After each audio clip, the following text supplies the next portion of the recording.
akaondoka nalo Mwarabu. Hili ni jambo ambalo Simba hatuko tayari kwa namna yeyote ile. Hatuko tayari. Tumekaa pale sisi mashabiki 60,000. Filimbi ya mwisho maamuzi inapulizwa.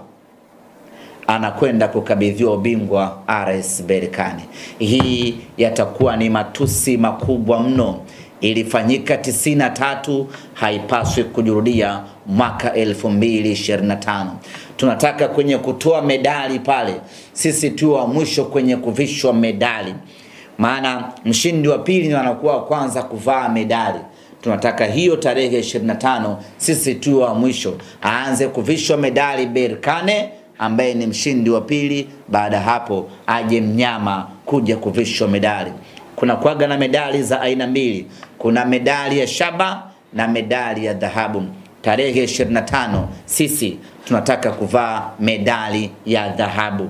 Na hili sio jambo la kitoto. Ni jambo kubwa, ni jambo zito, ni jambo linalohitaji commitment ya 100% na zaidi ya kila mwana Simba. Kuanzia hivi sasa kila mwana Simba aanze mapambano. Na kwa kuanza hilo, kuanzia hivi sasa mwana Simba ni marufuku